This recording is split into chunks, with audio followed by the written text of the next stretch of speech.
وعلى آلہ وصحبہ اجمعین۔ سورہ الفرقان کی 34 آیات ہیں جس کا اپنے ترجمہ اور تفسیر سماعت فرمایا۔ اب یہ 35 نمبر آیت سے اللہ تبارک و تعالی کچھ انبیاء سابقین ان کا ذکر یہاں سے شروع فرما رہا ہے، اور حضور نبی کریم علیہ الصلوۃ والسلام کی بارگاہ اقدس میں ان انبیاء کرام علیہ السلام کا ذکر کرنے کا مقصد یہ تھا کہ اے پیارے محبوب صلی اللہ تعالی علیہ وسلم، کہ جس طرح آپ کے اس دور مقدس میں کچھ بد نصیب اور بدبخت لوگ آپ کی بارگاہ میں ایسی ویسی باتیں کرتے ہیں قرآن کریم کے متعلق، کلام خدا کے متعلق، اور اس کے علاوہ جو گفتگو آپ کے دور میں کچھ لوگ کرتے ہیں، تو اے محبوب صلی اللہ تعالی علیہ وسلم آپ ان کی باتوں سے رنجیدہ نہ ہو۔ آپ سے قبل انبیاء کرام علیہ السلام گزرے ہیں، ان کے دور میں بھی کچھ ایسے لوگ ہو گزرے ہیں کہ جنہوں نے اپنے نبیوں کے ساتھ ایسے سلوک کیے، تو پھر ہم نے ان کے ساتھ ایسا کیا کہ قوموں کو ہلاک کیا، برباد کر دیا، ان پر عذاب نازل کیے، اور انہیں دنیا والوں کے لیے ایک عبرت کا نشان بھی بنایا گیا۔ تو آپ کو ان لوگوں کا اور ان قوموں کا حال احوال اور ان انبیاء کے ذکر سے آگاہ کرنے کے لیے پھر اللہ تعالیٰ نے یہ ارشاد فرمایا، بسم اللہ الرحمن الرحیم، وَلَقَدْ آتَيْنَا مُوسَى الْكِتَابَ وَجَعَلْنَا مَعَهُ أَخَاهُ هَارُونَ وَزِيرًا۔ اللہ تعالیٰ فرماتا ہے بے شک ہم نے موسیٰ علیہ السلام کو کتاب دی، وَجَعَلْنَا مَعَهُ أَخَاهُ هَارُونَ، اور ان کے ساتھ ان کے بھائی ہارون علیہ السلام کو ان کا وزیر بنایا۔ فَقُلْنَا اذْهَبَا إِلَى الْقَوْمِ الَّذِينَ كَذَّبُوا بِآيَاتِنَا، تو ہم نے ان دونوں سے فرمایا کہ اس قوم کی طرف جاؤ جنہوں نے ہماری آیتوں کو جھٹلایا۔ فَدَمَّرْنَاهُمْ تَدْمِيرًا، پھر ہم نے ان کو مکمل طور پر ہلاک کر دیا۔ حضرت سیدنا موسیٰ کلیم علیہ السلام فرعون کی طرف گئے، پھر بعد میں دوسری مرتبہ حضرت ہارون علیہ السلام کو ساتھ بھیجا۔ جب اتمام حجت مکمل ہوئی اور وہ لوگ جب راہ ہدایت کی طرف نہ آئے تو نتیجہ تن کیا ہوا؟ فَدَمَّرْنَاهُمْ تَدْمِيرًا، جنہوں نے اللہ کے نبی، اللہ کے رسول علیہ السلام کی بات نہیں مانی، ان کا انجام کیا ہوا کہ اللہ تعالیٰ فرماتا ہے ہم نے ان کو مکمل طور پر ہلاک کر دیا۔ وَقَوْمَ نُوحٍ لَمَّا كَذَّبُوا الرُّسُلَ أَغْرَقْنَاهُمْ وَجَعَلْنَاهُمْ لِلنَّاسِ آيَةً وَأَعْتَدْنَا لِلظَّالِمِينَ عَذَابًا أَلِيمًا۔ اور حضرت نوح علیہ السلام کے کافروں نے، آپ کی قوم نے جب رسولوں کی تکذیب کی، اغرقناہم، تو ہم نے ان کو بھی غرق کر کے رکھ دیا۔ وجعلناہم للناس آیہ، اور ہم نے لوگوں کے لیے انہیں عبرت کا نشان بنایا۔ وَأَعْتَدْنَا لِلظَّالِمِينَ عَذَابًا أَلِيمًا، اور ہم نے ظالموں کے لیے دردناک عذاب تیار کر رکھا ہے۔ یہاں سے ایک غور طلب چیز یہ ہے کہ اس سے قبل جو پیچھے آیت گزری ہے، آیت نمبر 30، اس میں اللہ تعالیٰ نے فرمایا وقال الرسول یا رب ان قوم اتخذوا هذا القرآن مهجورا، اور رسول علیہ الصلوۃ والسلام میری بارگاہ میں شکایت کریں گے کہ انہوں نے میری قوم نے قرآن چھوڑ دیا۔ توجہ سے اب اس چیز کی طرف دلوانے لگا ہوں کہ دیکھیں اس میں وقال الرسول سے مراد ہمارے پیارے محبوب علیہ الصلوۃ والسلام ہے، آپ کی ذات گرامی قدر مراد ہے۔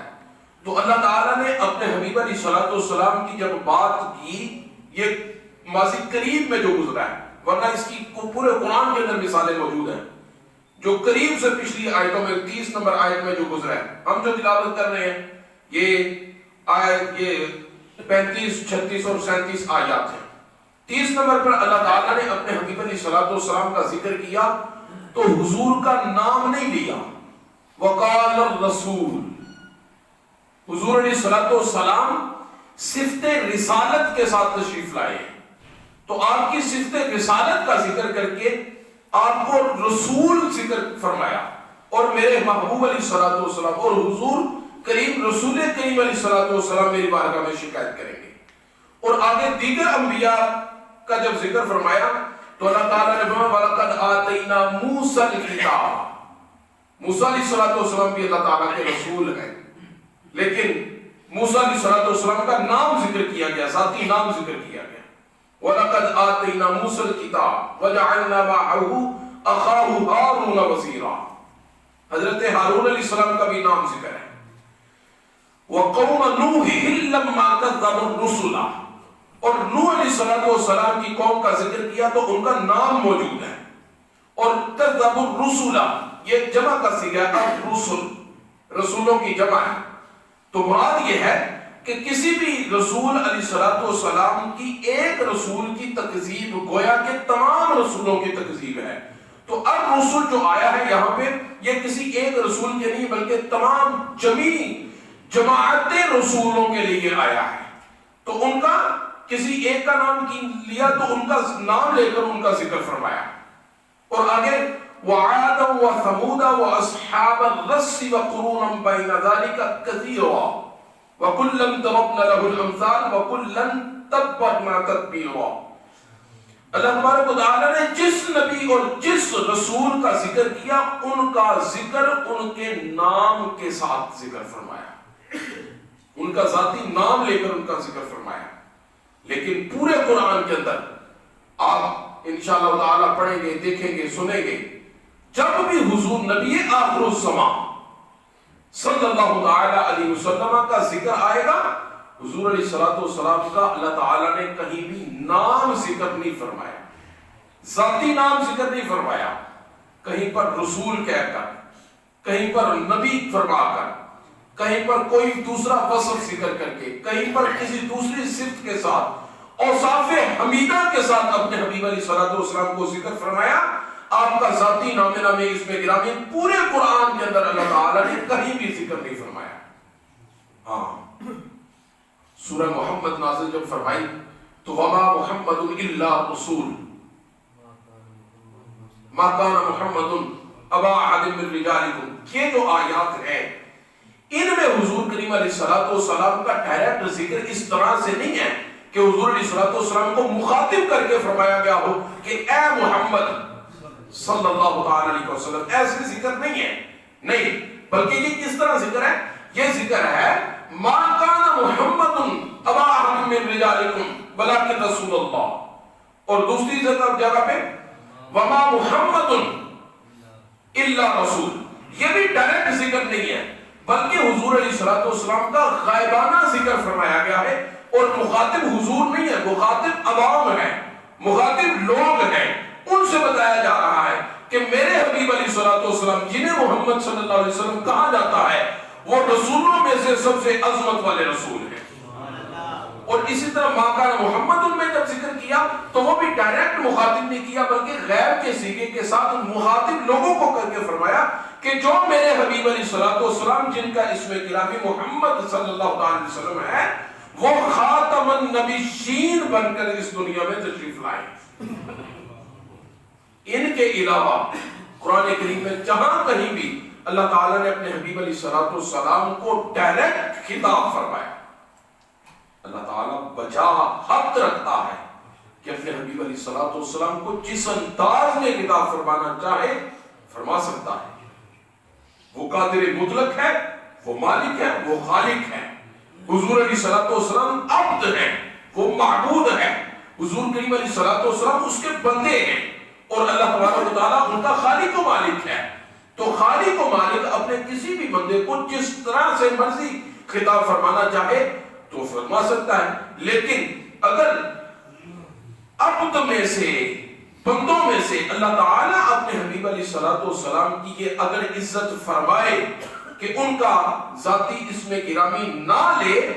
تو جب مالک ہو کر ان کا اسم گرامی نہ لے تو پھر کسی امت میں سے کسی خادم اور کسی غلام کا بھی حق نہیں کہ حضور کریم علیہ الصلوۃ والسلام کی بارگاہ اقدس میں ان کے ذاتی نام نبی اسم گرامی کے ساتھ ذکر کریں۔ پیچھے میں اس چیز کو ذکر کر چکا ہوں کہ اعلیٰ حضرت امام اہل سنت فاضل بریلوی رحمۃ اللہ تعالی علیہ فتاوی رضویہ شریف کے اندر آپ نے فرمایا ہے کہ حضور علیہ الصلوۃ والسلام کا نام نامی اسم گرامی ذکر کر کے پکارنا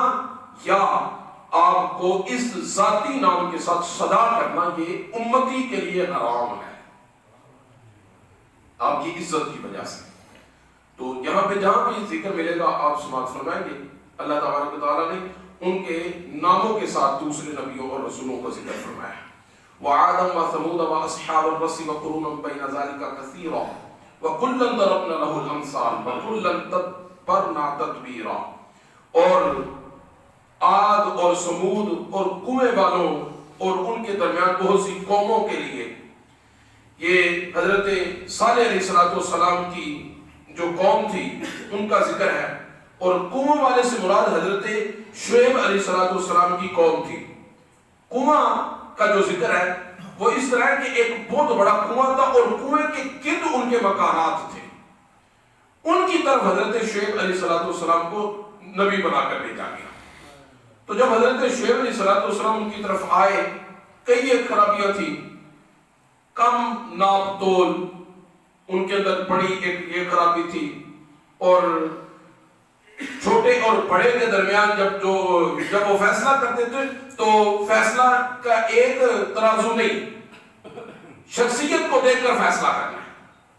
شخصیت دیکھ کر۔ اگر بڑی شخصیت ہے تو اس کے متعلق فیصلہ کچھ اور ہے، اور چھوٹا کوئی شخص ہے اس کے لیے بات جو ہے وہ فیصلہ کچھ اور ہے، عام لوگوں کے لیے کچھ اور ہے، اور خاص لوگوں کے لیے۔ حضرت شعیب علیہ السلام نے ان خرابیوں سے انہیں آگاہ فرمایا اور انہیں باز کرنے کی کوشش فرمائی، اللہ تبارک و تعالیٰ کا پیغام دیا، مگر جب وہ باز نہ آئے تو اللہ تبارک و تعالیٰ نے پھر کیا فرمایا؟ اصحاب الرس، کنویں والے مشہور کس طرح ہوئے؟ زمین کو حکم دیا گیا کہ ان کو اپنے اندر تھرس لے، وہ پوری کی پوری آبادی، بلکہ یہاں پر صاحب تفسیر خازن نے تو یہاں تک لکھا ہے کہ وہ 5 آبادیاں تھیں، اس میں ایک کا ذکر کیا، 5 آبادیاں تھیں۔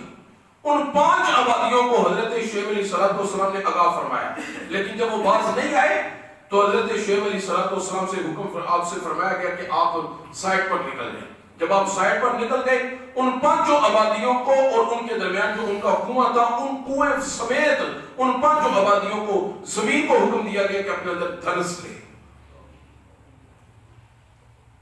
وہ آبادیاں زمین میں دھنس گئی اور ان کا سمجھو کہ نام نشان مٹ گیا۔ صدقے جائیں اپنے محبوب علیہ السلام کے کہ وہ خرابیاں اور وہ گناہ جو ان کے اندر موجود ہے، اگر آج اپنے ہم گریبان میں چھان کر دیکھیں تو بدرجہ اولا ہمارے اندر وہ خرابیاں موجود ہیں، ہمارے اندر وہ چیزیں موجود ہیں، مگر زمین بھی وہی ہے، آسمان بھی وہی ہے، خدا بھی وہی ہے، سارا کچھ وہی ہے، لیکن عذاب آج کیوں نہیں آتا؟ خالق کائنات جل وعلا فقط اپنے حبیب علیہ السلام کا حیا فرماتا ہے، اور خدا تعالیٰ اپنے حبیب علیہ السلام کی ارشاد فرماتا ہے کہ اے محبوب ما کان اللہ لیعذبہم وانت فیہم، حبیب جب تک آپ ان کے اندر موجود ہیں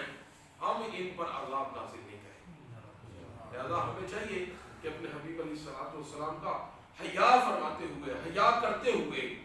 گناہوں سے محفوظ رہیں اور اپنے آپ کو اپنے حبیب علیہ الصلوۃ والسلام کی سنت کی طرف لے کر آئیں۔ خدا تعالی ہمیں